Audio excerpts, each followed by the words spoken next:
This is KGW News at Sunrise. But I think we should stop using the messaging at every turn that the reason we can't help our citizens with basic criminal justice issues is because we don't have the personnel. We got to figure out better ways to address this crisis. Strong words from Portland Mayor Ted Wheeler. He's responding to challenges within the Portland Police Bureau, highlighted by its latest report. Coming up, more on what the city is proposing to help. We'll also bring you the latest on the Rum Creek Fire, which continues to grow in size. This video gives us a small glimpse at the conditions that firefighters are dealing with there in southern Oregon. We have a full update coming up. Plus, it's a creative way to boost business. More on the city of Newburgh using gift cards to get people to shop local. It is a Thursday morning here on the Sunrise Show. We are this close to the weekend, my friends, and we are this close to September. September is here. Here. By the way, cooler weather patterns are showing up on all weather models going into next week, including southern Oregon, including the southern Cascades of Oregon, where a lot of those fires are burning. So that's good news coming in the days ahead. Outside right now, we do have mainly clear skies over the Rose City. We're down to 61. To the bus stop we go. Mostly sunny skies, low 60s out the door here in the city. Will be about 79 at noon. And then when the kids get out of school, yeah, it's going to be hot again. Back up to around 90. Today could be the final 90-degree day we see, at least for a while. Your 7-day forecast is coming up. Thank you, Rod. This morning, we are taking a closer look at the Portland Police Bureau's annual report. It touches on record crime stats, officer shortages, and the slow process of hiring new ones. City Council and Mayor Ted Wheeler addressed the report last night. Police responded to their comments. KGW's Catherine Cook brings us more from both sides. At the Portland Police Bureau, I can say the challenges have been the most significant of our careers. On Wednesday, Chief Chuck Lavelle laid it all out for City Council. The Police Bureau's 2021 report touched on the highest volume of car thefts in city history at 9,216, a record number of homicides at 90, and there was another number, 229. Between retirements and resignations, Lavelle says that's how many sworn officers have left the Police Bureau since July of 2020. We've lost a great deal of historical and institutional knowledge. And even though we're talking about 2021, I can say that we continue to most days not meet our minimum staffing on the street. The city is hiring more police now. Most recently, 37 sworn officers and 7 public safety support specialists. But a backlog at the state academy means it could take close to a year before those officers are on the streets. And crime isn't holding its breath. Mayor Ted Wheeler acknowledged that. First responders need the tools, the resources, the training, and the personnel to be able to do their jobs effectively and safely.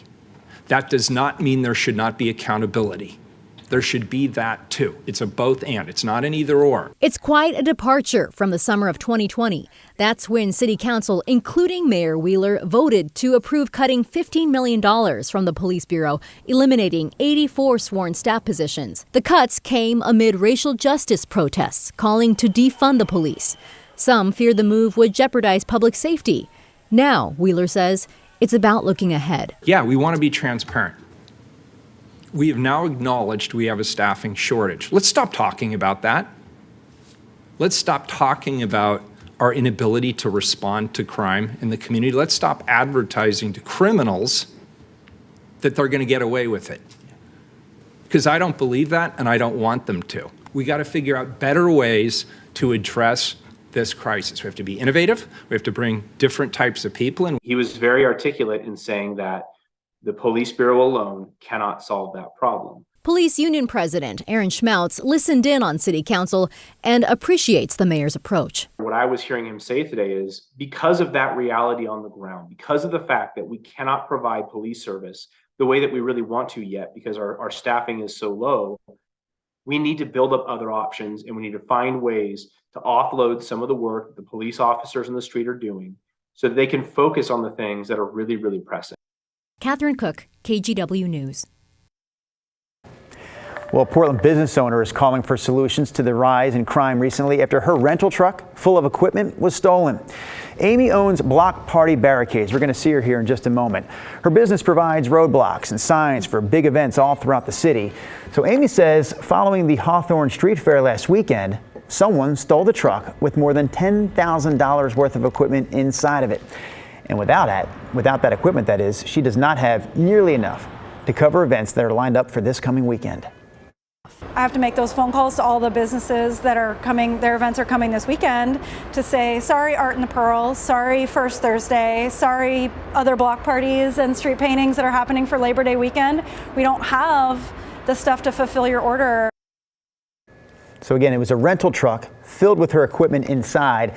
It's a U-Haul that's 15 feet long with Arizona plates reading AD15811. If you spot that U-Haul, you're asked to call Portland Police. Now to some of the other headlines on your Thursday morning. We do have a follow-up to that huge street racing takeover Sunday night on Marine Drive in North Portland. Police tell us a man died after getting shot by a stray bullet.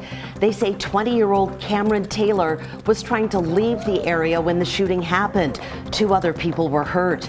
Taylor's family tells us he was not one of the street racers, but went there to check out the cars. No word yet on any arrests. A scary situation in Lewis County, Washington. This school bus caught fire in Toledo. The school district says the driver was turning around when exhaust from the bus set nearby grass on fire. The flames then spread to the school bus. Fortunately, all of the students had already been dropped off and the driver wasn't hurt. Also, plans to open an In-N-Out Burger on Beaverton Hillsdale Highway have hit a major snag. The Oregonian reporting this morning, Washington County denied the restaurant's application because it failed to meet land use requirements. Documents show the potential site is divided into 2 sections with different zoning codes, which prevents In-N-Out from building a drive-through. And those are some of your Thursday morning headlines. The University of Portland started classes on Monday, but with a much smaller incoming class of students than the school originally expected. So, according to the Oregonian, this is costing the university millions of dollars. The University of Portland originally received deposits from 1,100 students, but only 860 actually started class this term. It's the smallest incoming class the university has ever seen. They say between withdrawals and additional losses in revenue, the university is facing a $13.4 million budget deficit. To make up for the shortfalls, the university has paused hiring and reduced retirement contributions for its current staff. Now to an update on the wildfires. We start with the Rum Creek Fire in southern Oregon. Officials tell us it's growing. Hot temperatures, low humidity, and very dry fuel is driving these flames. The Rum Creek Fire has now burned almost 15,000 acres. It's only 1% contained. We also wanted to check in on the Cedar Creek Fire in central Oregon. It's 15 miles east of Oak Ridge near Waldo Lake. It's now burned more than 8,000 acres and is 12% contained. Officials' big concern right now is the smoke in Oak Ridge and in Roseburg. You can see those huge plumes of smoke. Air quality is not a major concern right now, but officials do say they will be monitoring it over the next few days to see if anything changes. Rod, if we want to follow that with a positive headline, it's the fact that cooler days are definitely ahead. Yeah, so if you look at, well, we mentioned earlier in the show, this may be the final 90-degree day that we see here in the Willamette Valley for a while. Next week, there are signs we get into a period of time where temperatures are going to be a good 15 degrees statewide cooler than they have been. So, and you know, we are getting into September. In fact, we have gotten into September. It is here. It is here. Thank you very much, Mr. Carney, for the calendar update. Here's a look at the air quality advisory map. So it's interesting. The worst air quality is down in southern Oregon and in Northern California, and that's where there's a lot of wildfire smoke. And we have deteriorating air quality, I'll show you in a moment, up along the Cascade flank on the west side. But despite that, the only air quality advisory is up for the Willamette Valley from Eugene up into Clark County. Air quality yesterday did slip into the moderate range for a whole bunch of folks, especially you down in Marion County. So we'll be watching that again. Here are the numbers. Again, the unhealthy dots are the red ones down in the extreme southern corner of our state. But But then look at all the moderate dots just climbing up the Cascade Range over to parts of Deschutes County, working up into Washington. The I-5 corridor itself is mainly green, but if this is the type of thing, rising ozone, wildfire smoke that bothers you, just realize that there could be some issues with your health, especially this afternoon as you're out and about. Okay, here we go. 55 in Salem right now. We are mainly clear. 60 degrees in Kelso, 59 out in John Day. Dry day today. The wind direction yesterday was more southerly, and that brought up wildfire smoke. Today, the wind direction is more west-northwest, so by theory, you would think we wouldn't be quite as hazy today as we were yesterday. Although, with that said, the overall wind patterns are pretty light, so there's nothing to really mix or get rid of any haze that did come up into our area. This shows solid marine clouds on Futurecast this morning, and we are seeing cloudy skies at the beach today. We're also seeing reports of cloudy skies currently up in Longview, Kelso. So if this is correct, there go the clouds, and you folks at the beach would see developing sunshine this afternoon for a pretty nice day overall. Valley temps just back up to 90, 92, or 93. This shows Salem at 92. Winds northwest today, 5 to 15 miles per hour. Only in the 80s with sunshine coming after morning clouds up in Longview and Kelso.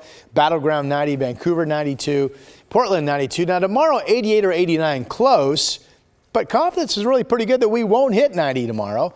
And then we wake up to solid cloud cover Saturday morning. We only hit 80. And then we're 84, 83, 85. And then we're way down here. We're at 78 degrees Wednesday of next week. Oh, that's perfect. Super comfortable weather, Rod. Thank you. Hey, before we go to break this morning, check this out. Scappoose Fire got called in to help rescue this weather balloon from the Columbia River. The Near Space Corporation out of Tillamook launched it. So this weather balloon is taller than a 3-story building. Wow. It would normally be super light, but because it landed in the water, it weighed hundreds of pounds. Crews say it took them about 3 hours to recover it. Well done.